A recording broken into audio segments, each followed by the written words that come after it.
Bonsoir Pierre Dartout. Bonsoir. De nombreux dossiers politiques, économiques et internationaux vont occuper l'agenda ministériel jusqu'au premier trimestre 2024. Le premier est le plus proche dans le temps, c'est la période budgétaire. Quelle est la tendance avant le vote du budget rectificatif et primitif?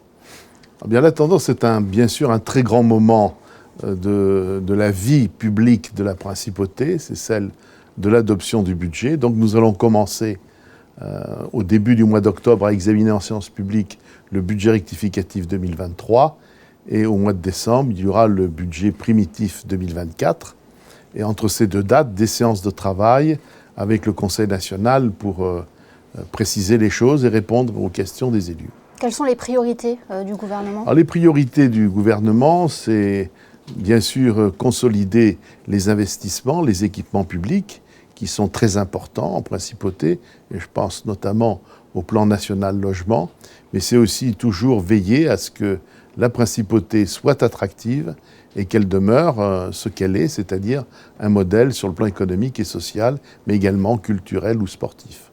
Preuve de l'attractivité de la principauté, c'est ce chiffre, 10 milliards d'euros, c'est le chiffre d'affaires de la principauté. Ça montre que l'économie monégasque se porte très bien. L'économie monégasque se porte bien. C'est ce que j'avais dit à un de vos confrères de la presse écrite en août, quand on s'interrogeait sur un certain nombre de points concernant Monaco. J'ai dit « l'arbre ne doit pas cacher la forêt ». Et la forêt, ça veut dire que l'essentiel, c'est une situation économique qui est très bonne. Il faut certes ne pas s'endormir sous ses lauriers, toujours être vigilant dans un univers international marqué par une très forte concurrence, mais l'essentiel est là. La situation économique est très bonne. L'autre dossier qui vous mobilise depuis plusieurs années, c'est le dossier Moneval et Gréco. Où en est le calendrier? Alors, le calendrier, c'est-à-dire le processus par lequel on va être amené à s'expliquer sur les mesures que l'on a prises, ça sera à partir du printemps prochain. Et nous allons donc montrer les textes qui ont été présentés, approuvés, et puis aussi donner un éclairage sur la mise en œuvre de ces textes et démontrer qu'ils répondent à l'objectif d'efficacité fixé notamment par le GAFI ou par Moneval. C'est un dossier que désormais Marco Piccinini, fraîchement nommé ministre des Finances et de l'Économie, va se charger. Bien sûr, mais je crois que c'est tout le gouvernement qui est mobilisé, le ministre d'État, mais les autres ministres. Par exemple, le ministre de l'Intérieur est très mobilisé aussi sur ce dossier, parce que non seulement les sociétés sont concernées par la législation, mais également les fondations et les associations.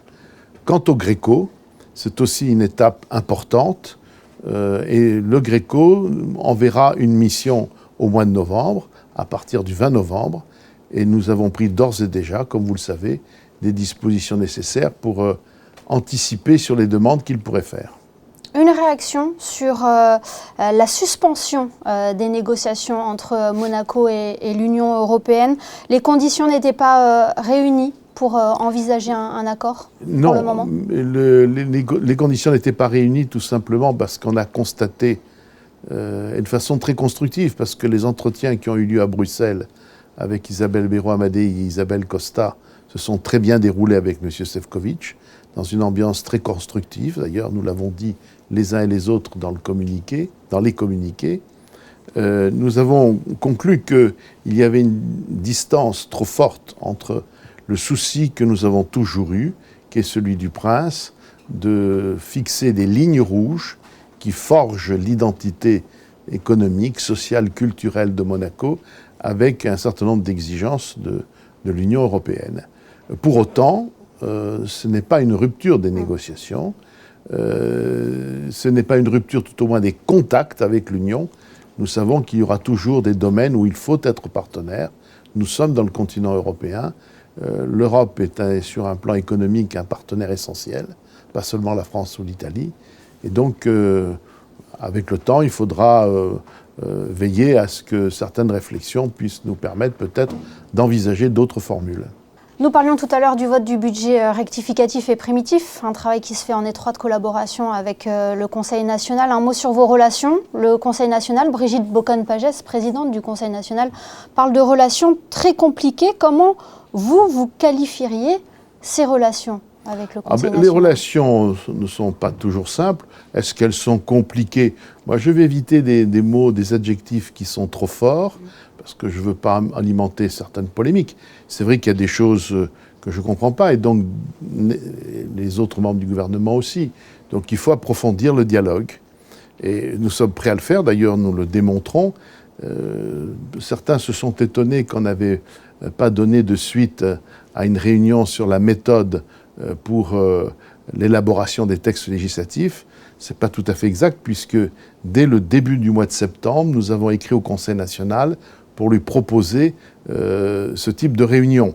Et nous sommes prêts aussi à discuter en amont des grandes discussions budgétaires, d'un certain nombre de problèmes d'ordre budgétaire. Donc nous sommes toujours prêts à discuter. Je crois que c'est ça l'essentiel, parce que peut-être les relations sont compliquées, mais elles seront d'autant plus compliquées s'il n'y a pas suffisamment de dialogue et d'écoute. Il faudra avoir un dialogue constructif. Absolument. Merci infiniment, Pierre Dartout, d'avoir été notre invité ce soir sur Mon Affaire. Merci bien.